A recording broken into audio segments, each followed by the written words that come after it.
Welcome to the show. It's Tuesday Night Podcast. And I've got a special guest with me from all the way from Sanua tonight. Hi, Stuart. Tina Ardie. Nice to be here. Thanks for inviting me. And it's Christmas, if you didn't notice. Merry Christmas from the Radio Elves.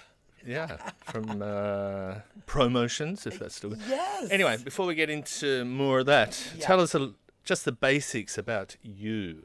Where you're from. Okay. How old are you? Oh, if you want to go there. All right. And how did you get involved in nightlife? Because we've already referred to you before now as the Queen of Nightlife. Wow, that's a big title. Yeah. Yeah. So go from there. All right, Stuart. Well, my name's Tina. I'm from Jakarta, Indonesia. I've been in Bali for about 24 years. Right. I think I met you about 21 years ago when you first started the Beat magazine. That's right. And I went way back then. I went to your wedding. I remember that. You did. I was Yes. thinking about that. You were at my wedding, and what an epic night that was. That was. I remember you ways, on in the more dance ways floor. than one. People still talk about it. Actually, we're still recovering from it. But so I've been here doing events, the Yak magazine. And all kinds of different stuff with charities, and recently started something called Good for Bali, which is more of an environmental venture because Bali so needs it. Good for Bali. Yeah. Was that the thing that's supposed to be on January 2? Yeah, well, that's one of the things that's good for Bali. That falls into that, and I'll talk about that a little bit more.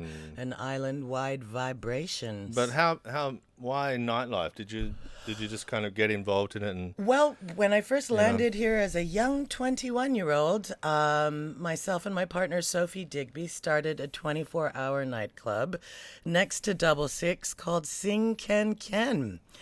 And we were doing... Wait a minute. What year was that? That was like 1997, 98. Right. Okay. A little bit before your time, maybe. No, I was there. You were there? I went there, yeah. You were there. I've been hanging around since, I don't know, 92 or 3 or something. We've been at all the same parties and events, I think, for the last 20 I think you were at more. Well, most of the time Possibly. I was organizing them, Yeah. and you got to come as our that's special media guest. No, such a privilege. Yeah, it was. Over many years. You were always the VIP. So Thank lucky you so you, much. lucky Yeah. you. It was a great place to be. It was a good time in Bali. Things were very free. We were having all kinds of raves on Nyang Nyang Cliff and volcano trance parties and all kinds of stuff. How did you come to be with Sophie Digby? Well, so we started this nightclub together, and we were doing so many events there that I thought, why don't I just open my own event company? Right. And that's where Promotion Events started from. And from that, we started doing all the events for the Yak magazine, like the annual Yak Awards and different things. But there was stuff before then, I believe. Like, okay, you're talking about Nyang Nyang, but there's some big ones like the Junction. The Junction came after Nyang Nyang. In fact, the last that's right. Junction event was at the last Nyang Nyang party. And then it all closed down and went Pete Tong. But I think we had about 5,000 people there on a cliff till about 11 in the morning. Was that a while ago? I can't remember. That was something like 2006, 2007 was the last. Wasn't there some Nyang Nyang rebirth party. of that recently? And I'd swear I went to one at Ginger at some point, which was part of a greater festival type thing. Well, Jinja, I think, was just having one of those takeover nights by Shady Family, wasn't it? No. Before that, even. 2015, 16. Yeah, we had one last Junction there. Yeah, that's right. We had a little bit of And rebirth. there was a few parties around the town. Well, Junction was a festival that we did with Future 10 and Anton and Hoagie Werjono out of Jakarta. And we moved it around all over the island for about 7 or 8 years. And it was quite big. I remember the first one with Martin Solveig. We had Martin Solveig, we had DJ Gregory, we had Mandrake, we had all kinds of people that have gotten super famous now. And where were they? Where were they held? We had them at the W, at Who Bar, at Yes. the famous F Lounge, which was another one of our That was clubs. your gig, wasn't it? Yeah. I've had 3 nightclubs here on this island, so been there, done that, not doing that again. No, you're not there now? No. You've had it? I'll just be DJ now. Much easier, much more fun. I remember we spoke about Ginger back a few years ago when it was falling to pieces.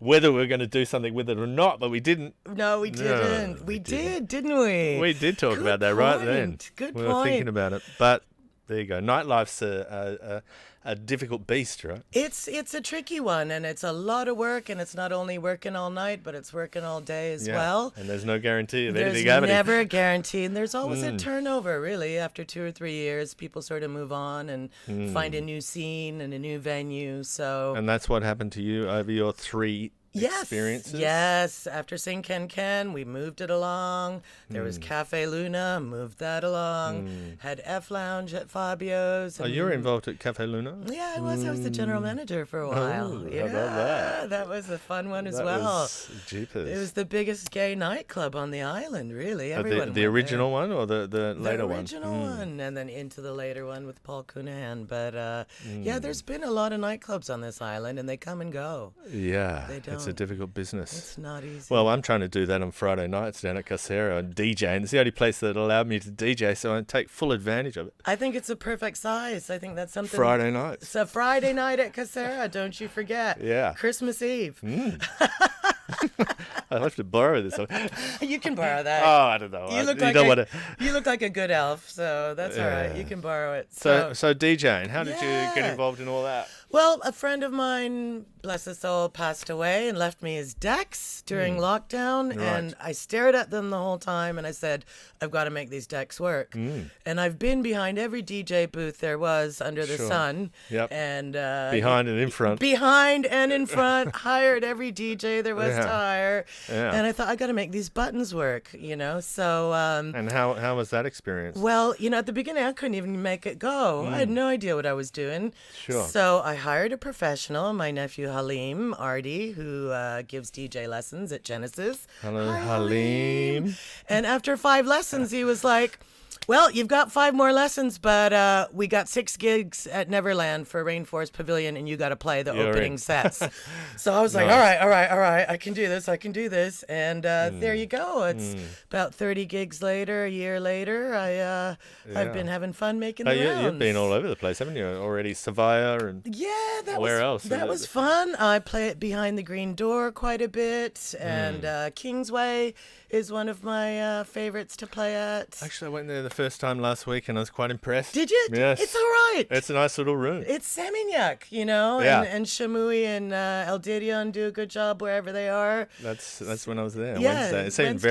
very, Russian. Yeah, well, Which is a great thing. Bless the Russians, Yeah. bless the Jakarta people. If it wasn't for them. If it wasn't for them, we'd have empty clubs and restaurants and hotels at the moment. So But you were educated in America? Or? I went to university in Boston, then came back, worked for a year in the oil industry in Jakarta, thought that's not for me. Went and got my MBA in Sydney, your home country, hometown, is it? No. No. I'm All from right. the other side. You're from the other side. That's Yeah, all right. But that was a long time ago. Bless you anyway. And then after that, I sold my car and moved to Bali and thought, all right, I'll give it a go here and open my first nightclub at 21. Wow. And here we are. That must have been an expensive car. You know what? In those days, $4,000 could open you a nightclub. That's a lot of money. That's a lot of money in Well, probably 1997. Probably still is now in today's money too. I Since guess. nobody's got any. Exactly. So let's go open a nightclub with $4,000, Oh, Stuart. if I had $4,000, I'd do it. We'll just attend. I'd close in the walls at Casera and just Make it a go nightclub. for it. Well- So what about? Wait a minute. You're talking about trying to work out the decks. Are you a bit Yeah. of a tech kind of person? The thing is, I was so not a tech person, so I really did need someone like Halim to show me what everything was. And he was a bit of a beat Nazi and was like, you have to count the beats and you got to do it like this and no cheating. Yes. And no auto no sync. button. And right before we went and did a live stream at the Vault for suicide awareness, he pulled me and Tina Colada into the studio at Genesis and was like, right, you guys are not hitting the sync button anymore. He was watching? He was watching. He came to our gig at Who's Your Daddy where we had a back-to-back Tina thing. And he was like, that's it.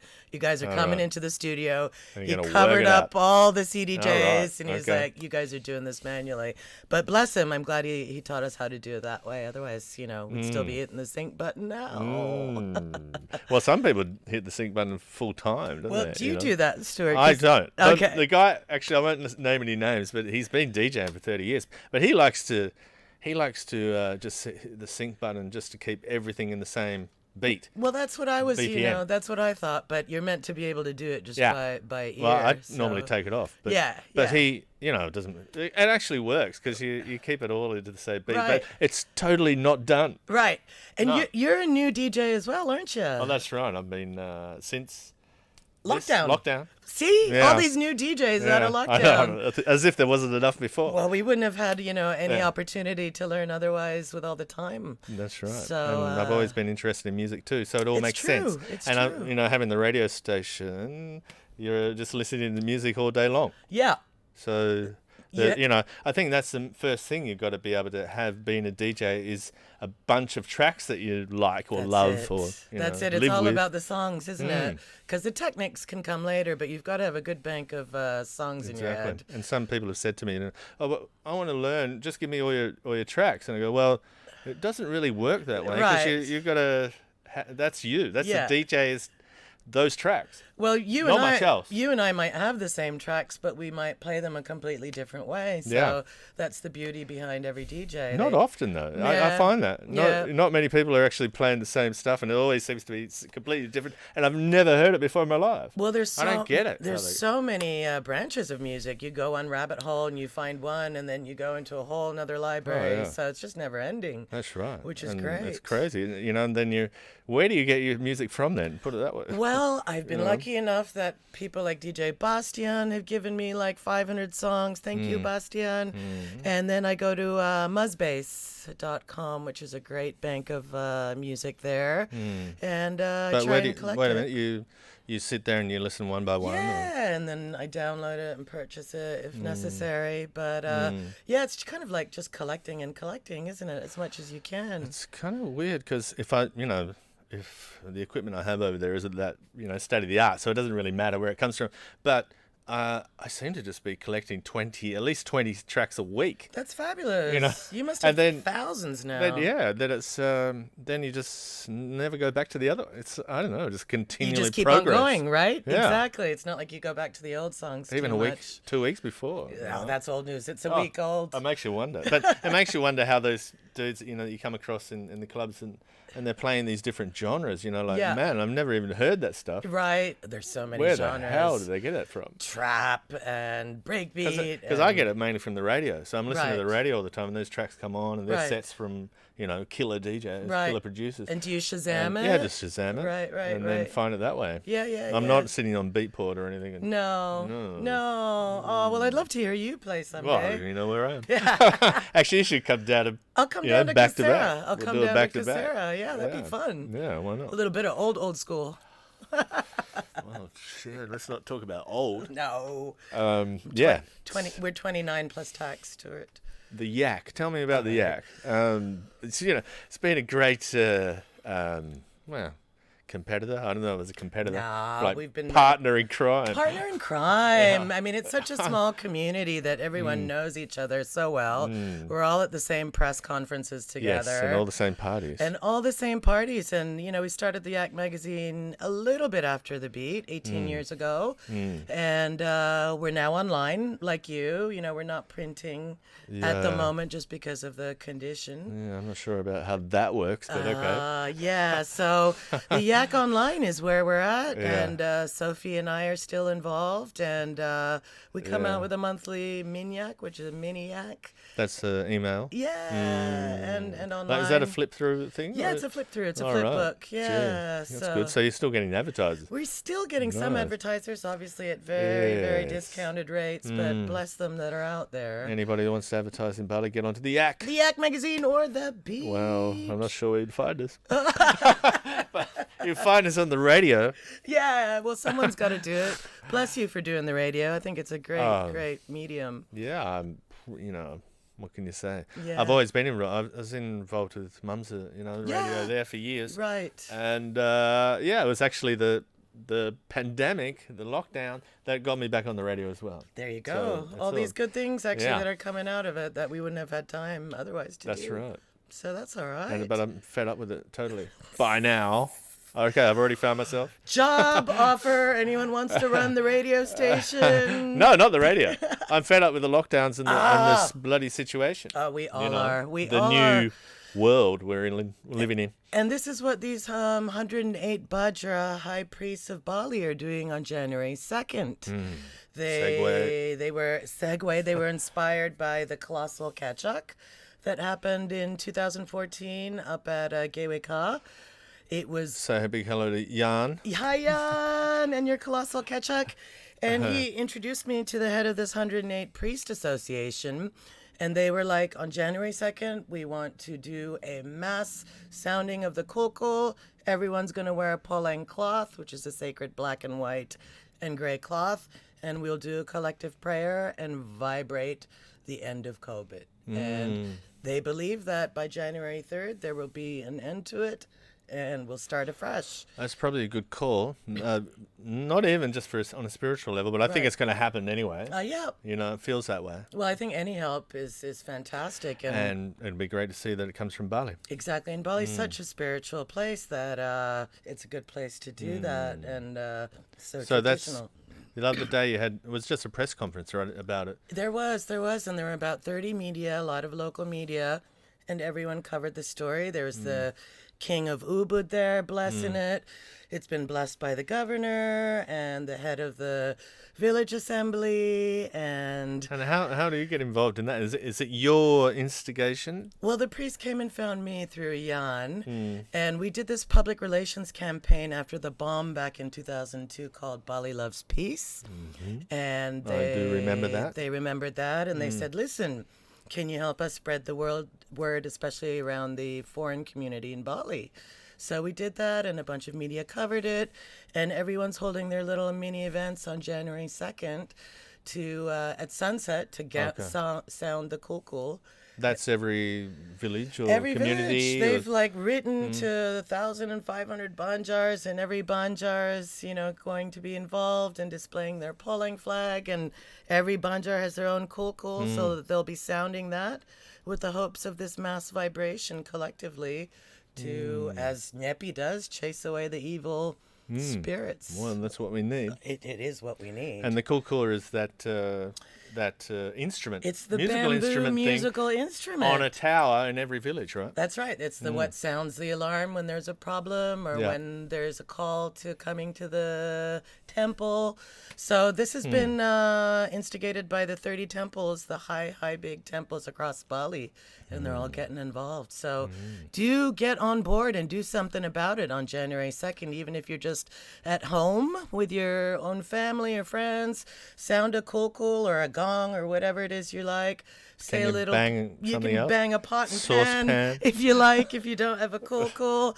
But go out and buy a pulling cloth. You can get it at any temple decoration store. And wear it in sort of like a Pride Bali fashion. And they're hoping to do this annually to sort of have it be a tourist attraction and to involve the Kechak next year, so that every banjar on Bali So will it's like a New Year thing. Yeah, well, it's a bit like the running of the bulls in Pamplona, where everybody, Let's go. gets out in the street with their red cloths and run with the bulls. But we're not running with the bulls. No, we're running with the Omicron. We're Omicron. away from it, running it down. Run it out of town. Out of town, Omicron. Okay, so what about clubbing? The clubbing scene in Bali. Right. It's an ever-evolving scene, isn't it? It is. It really is. Back in the day, like in Double Six and, Gato. Yeah, Gato. Well, that's going back. Yeah. 90s. Yeah. Do you think it's changed much? Well, I think the essence of people being free in Bali lends to a different kind of nightclub experience here. You're outdoors a lot of the time, so... Well, it was all outdoors. It was before, all wasn't it? outdoors before sound restrictions. So I think the clubbing scene is really strong. And I think there's a lot of variety now, whereas before we only had 3 or 4 clubs. Now you can pretty much find anything you want, in any corner of the island between Ubud and Uluwatu and Canggu, and Seminyak is having a bit of a resurgence. There is a bit of, yes. Like what? Well, Kingsway for one. Oh, Kingsway. Plug. Obviously one of your great clients. No, but I do agree with you. It's a very nice place. Yeah. And plush. It is plush. It's, if you like a good cigar and a good whiskey, that's where and you there's wanna this go. Ivy place down the road. Have you been there? I haven't actually been there, but I've heard a lot about it. So I haven't been there either. I don't go anywhere. No, I don't believe that. Oh, once you know how it is when you have You have your a own bar, place. restaurant, or whatever Exactly. it is. You're kind of stuck there. You're there every night at your own spot. And it's something I always said, in the heyday of the Beat magazine, I'd never have my own place. Right. But there you are. Here you are. No. Again. Power to you, Stuart. I know what that's like. Anyway. Yeah, you're doing it. I won't go on about it. No. But, there's lots of, there's still Gay Street and Seminyak and, Canggu has had its time in the sun, I think. But with all the Jakarta tourists here, I think that's also shifted a little bit. Oh, well, I have been out recently. I ended up in Shise the other night, All and I was right. talking to Brett down there, and and I saw it for myself, totally packed. Right. I think it's Monday to Sunday, totally packed with the Jakarta people. Right. Like, So full on. yeah. Like a hell of a lot more than what it was a year ago. Well, Seminyak, Shishi, and the Forge have really held it down, with keeping that neighborhood alive. So I think they've done a good job. So and they're all loving it, and they're doing all the EDM. That's what they seem to love as well. Yes. Let's not mention Let's EDM. not talk about Brett. That Brett. Hi, Brett. Yeah. But I remember you saying to me one time, many years ago in F Lounge, that you were kind of over the banging electronic music and you wanted to bring some more, flavors into it. Well, we did, and we did that with a night with Stevie G and Kamau called Bam Bam. So Thursday nights we did a soul and reggae night. Right. That's sort of Motownish. Yeah, more of Motownish, reggaeton, that kind of music, and then had a sort of an electro night that was also popular. So we tried to shift it up a little bit, but those were the days when it was just coming out of trance all over the island. Yeah. Banging. Banging. Psytrance kind of trance too, right? Psytrance. Which is really a nail in the head. And that's stuff. when we brought sort of house music into the scene with festivals like the Junction and events at Potato Head and Coup d'etat. Started the day party over at Coup d'etat. And those were sort of a shift from... You were responsible for the day parties? I am, in fact. Back in the day ones. Back in the day. The good ones. Double entendre. Oh. So, yeah. We kind of tried to shift that a little bit away from trance and move into a more housey, soulful sound. So that was you. Well, I can't say a great me. influence on this island. I can say there was a wave and we rode it and brought everyone that wanted. And I remember Boots, the king of trance, said, "What are you doing with this new music? I don't know if we'll allow you to play at our parties or, bring DJs." And I remember he came to one of our house parties and he was like, "It's all right. Well, decent, right? It'll do. You can carry on. Well, it's a hell of a lot sexier, isn't it? There's a lot to say for sexy. It is. And, it's a different time. Back in the days of trance, it was sort of like 2-3 days of never-ending beats, and you can't do that anymore. There's too many neighbors, too many people around. Back in the day, there was no one for miles, and you could just go on and on and on and on. But there was a moment when it was going on too, until recently, really, when the police sort of cracked down on everything in town. They did. And so that's kind of when those huge, clifftop raves and volcano raves had to end. Yeah, and the biggest the big darkest clubs closed. They did, and there was the legendary the late show, DJ Cafe, Pyramid, all those sorts of places. The very late places that we loved, we absolutely loved. But there was a time, and actually, I remember a few of my friends saying at the same time, "Oh God, I'm glad that's over." Yeah, people are like breathing a sigh of relief. Phew, we can go to bed now. Yeah. No, it was the afters, and unfortunately, I happened to have a lot of the after-hour nightclubs when I had them, and that's also pretty stressful because after 2 a.m. It all gets really messy. Exactly. So, what about Scandal? Did you ever go to Scandal? I did once or twice. I couldn't see anything, but yeah. Fun days, I'm sure. Fun days. Yeah, you knew you were out for a big one if you ended up at Scandals. Yeah. So, what do you think about the DJ scene when you're going out and now and around, and what do you get out of it? It's pretty cool. There's so many different groups and different sounds. Like, the Mantra people have their sort of Sahara, Burning Man-ish, tribal kind of sound. You've got Disco Africa with their whole Afro House movement, which moves a lot of people. Yeah, and they've been doing that for a very long time, and now it seems to have just become the flavor, right, over the It's last kind year or of- something. It kind of has become very popular in mainstream, actually. Everyone seems to be doing an Yes. Afro House night. And there you are. But there's a time and place. Everything comes around. Everything does come around. Even retro's coming back, and people are mixing that in to their sets now. But, of course, the PNNY boys, with their boiler room sets and all the stuff they do are great. The underground. Yeah. You love the underground. Yeah. And what about when you're setting up and getting on the decks? What's the kick? What do you like about it? I just love that I can play music that people dance to and can connect to. I try and make it familiar. Sometimes I take you down memory lane, and that's the kind of music that I play. Just that's my kick when I see people dancing to it. That's what I love doing.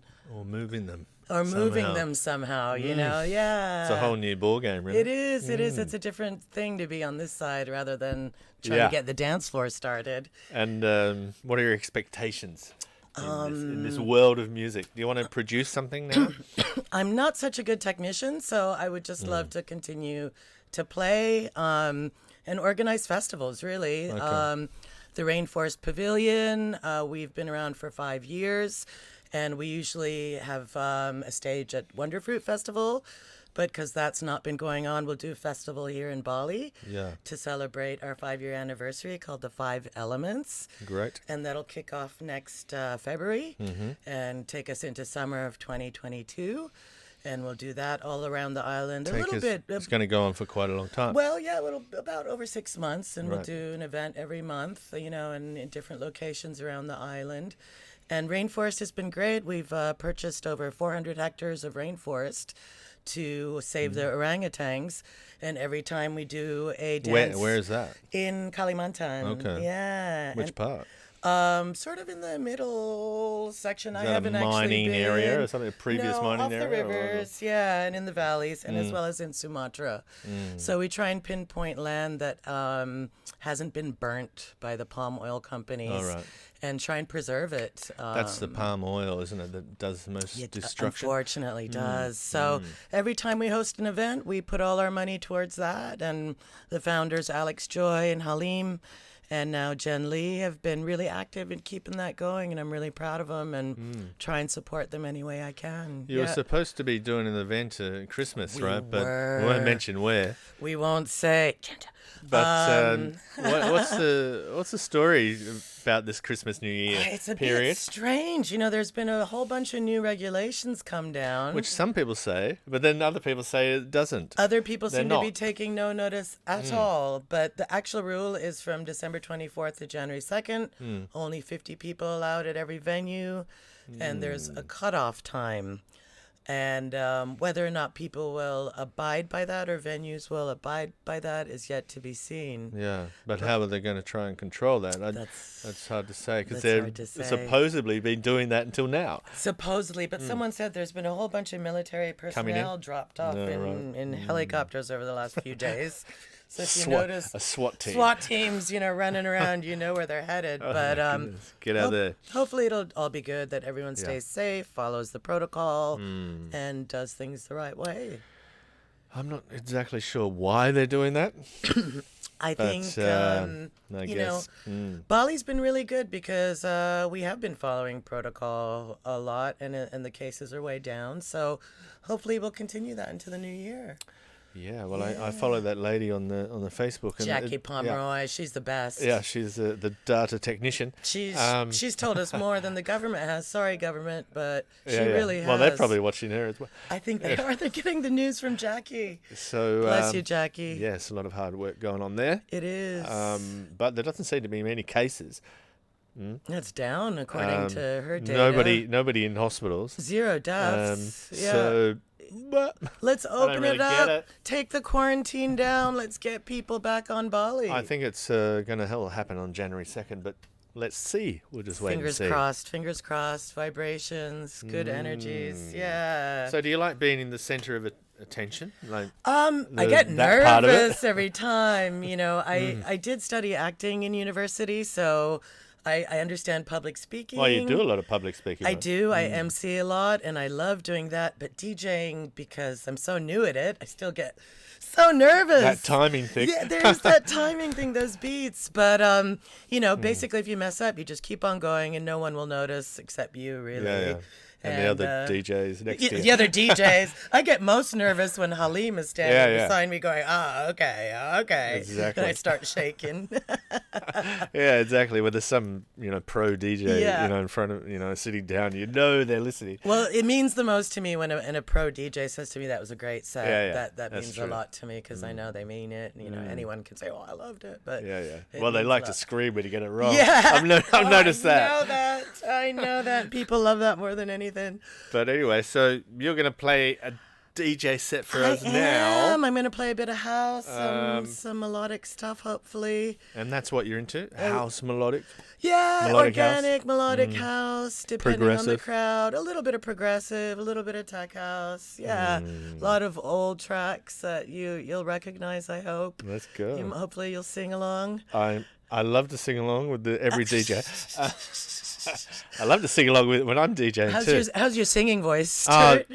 Well, you'd have to ask everybody. Hello. The whole crowd. Hello. Hi, crowd. Let us know how his singing is.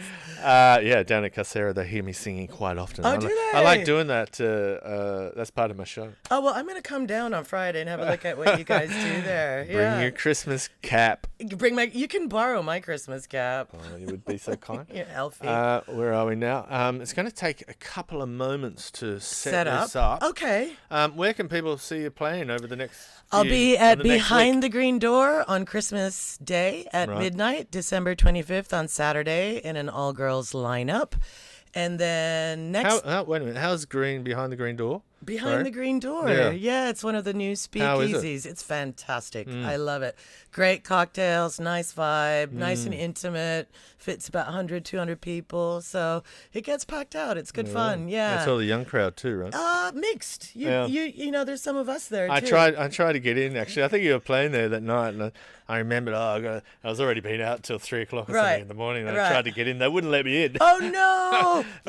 You don't know who I am. Let me know next time because there's a special password that I gotta give you. Yeah. Okay, it's like that, isn't it? So that's Saturday night, and then next Wednesday, December 29th, I'll be playing at Kingsway with Shamui. Next Wednesday night. Ardie on December 29th. I'll have to get down for that. It'd be great if you could come on down. Yeah, sure. And I'll come see you over at Casera please. Noodles. Oh, no, I'll get nervous. New Year's Eve, what's going on? New Year's Eve, you're not allowed to party. You know that. There has been a ban on parties, so... Whoa.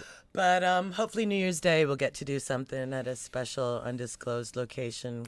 We're having one over at Casera. At a temple up north. Oh, right. Is it one of those? I think Amazing. So. Yeah. Like a full-on trance party. No trance. Trance was 20 years ago, Stuart. Okay.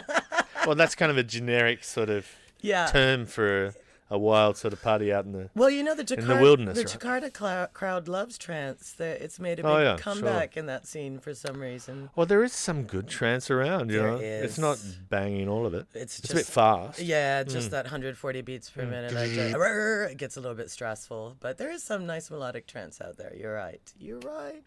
All about song selection. I hate to be right, you know. Yeah. I like to be doubted. Yeah. Or doubtful. Doubtful. All right, so I'm just going to put some music on until we sort this out. Okay.